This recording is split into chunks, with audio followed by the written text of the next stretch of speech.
Guys, स्क्रीनवरती काही sentence आहेत. जर तो मोकळा असेल तर तो तुला मदत करू शकतो. जर ते विद्यार्थी असतील तर त्यांना सूट मिळू शकते. जर तू थकलेला असशील तर तू विश्रांती घेऊ शकतो. जर ती ऑनलाईन असेल तर ती लवकर रिप्लाय देऊ शकते.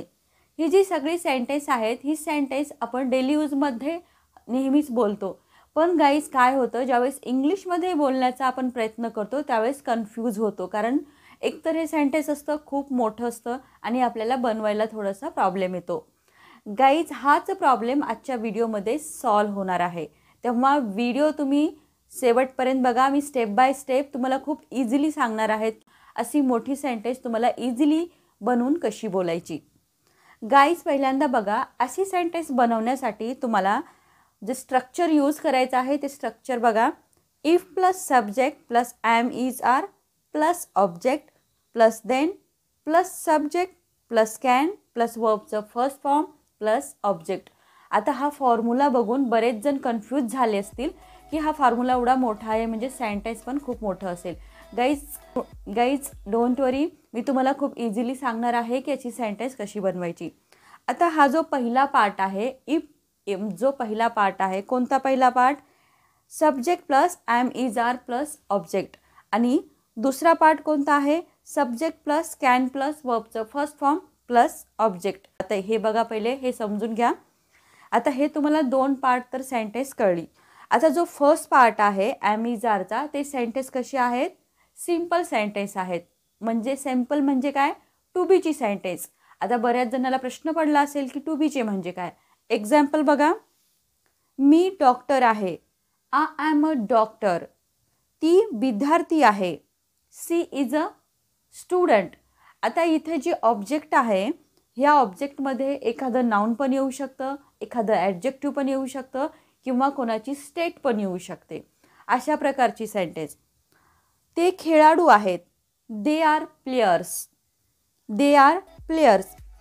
मी क्लासमध्ये आहे. I am in the class.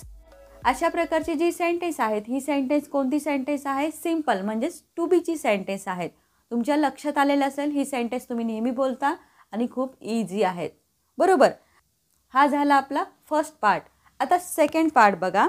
Second part कोणता आहे? Subject plus can plus verb plus object. आता याचे एक्झाम्पल बघा. मी क्रिकेट खेळू शकतो. म्हणजे एखादी पॉसिबिलिटी तुम्ही काय करताय? व्यक्त करत आहात. राम डान्स करू शकतो.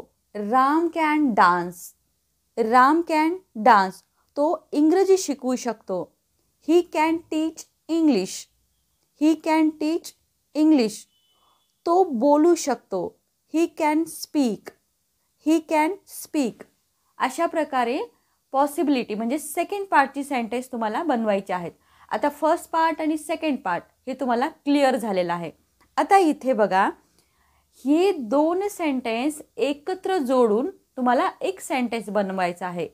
त्यासाठी तुम्हाला स्टार्टिंगला इफ घ्यायचा आहे. पहिल्या पार्टच्या आधी इफ घ्यायचा आहे आणि सेकंड पार्टच्या आधी तुम्हाला देन घेऊन हे सेंटेन्स जोडायचं आहे आणि जोडून एक मोठं सेंटेन्स तुम्हाला बनवायचं आहे. क्लिअर झालं इथंपर्यंत? आय थिंक क्लिअर झालेलं असेल. आता बघा, ही सेंटेन्स तुम्ही केव्हा बनवायची? ही सेंटेन्स तुम्हाला तेव्हा बनवायची आहेत ज्या वेळेस जर कर्ता म्हणजे सब्जेक्ट काही असेल. सब्जेक्ट काही असेल म्हणजेच कर्ता काही असेल तर तो काही करू शकतो. म्हणजे कर्ता काही असेल तर तो काही करू शकतो. अशा प्रकारची जी सेंटेन्स असतात त्यावेळेस तुम्हाला या स्ट्रक्चरचा तुम्हाला यूज करायचा आहे.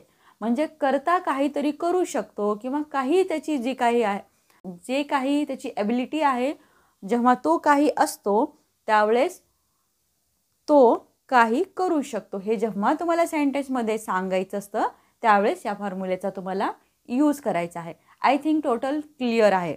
आता याचे आपण एक्झाम्पल बघूया. एक्झाम्पल बघा. जर तो मोकळा असेल तर तो तुला मदत करू शकतो. आले दोन पार्ट. तो मोकळा असेल हा फर्स्ट पार्ट झाला आणि तो तुला मदत करू शकतो हा सेकंड पार्ट झाला. आता तुम्हाला मी सांगितलं याला जोडायचं कशानं? इफ आणि देननं, as it is formula wise. करा मग. If he is free then he can help you.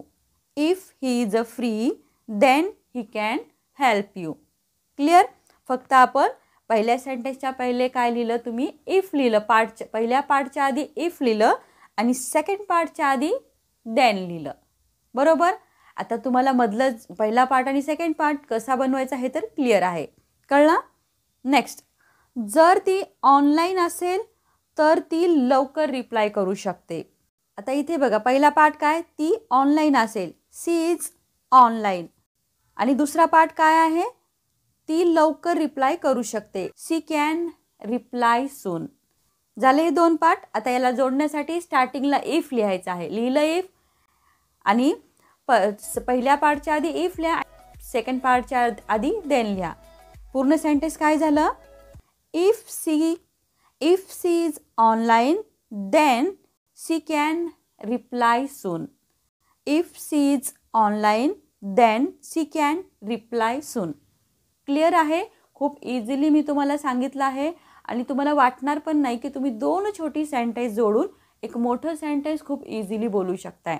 याचे आता एक्झाम्पल बघूया. काही अजून एक्झाम्पल बघूया.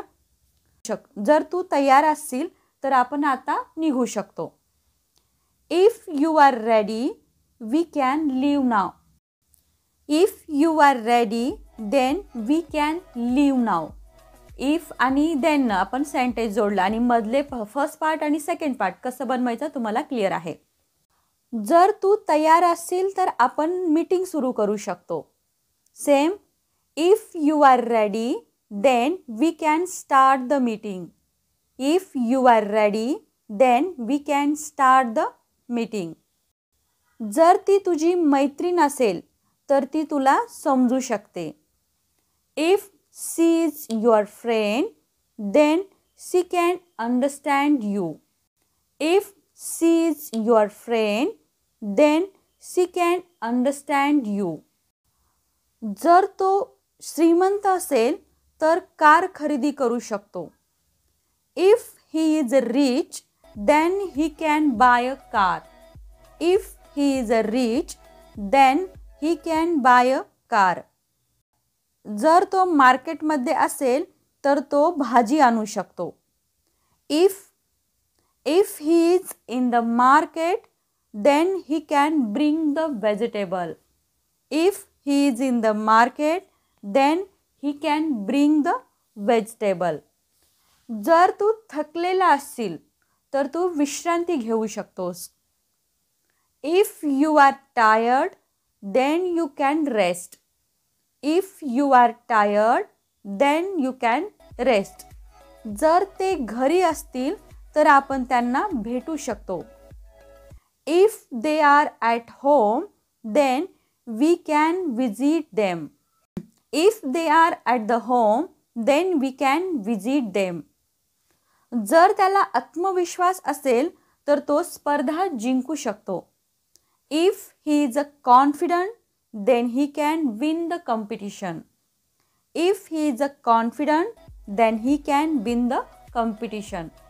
आय होप गाईज अशा प्रकारे तुम्ही दोन छोटी सेंटेन्स बनवून एक मोठं सेंटेन्स आता इझिली बोलू शकणार आहात आणि अशा प्रकारची सेंटेन्स तुम्ही डेली यूजमध्ये आता बिनधास्त यूजसुद्धा करू शकणार आहात. गाईज व्हिडिओ कसा वाटला सांगायला विसरू नका. व्हिडिओ थोडा यूजफुल असेल तर व्हिडिओला लाईक करा, शेअर करा. चॅनलवरती तुम्ही जर नवीन असाल तर सबस्क्राईब करायला विसरू नका.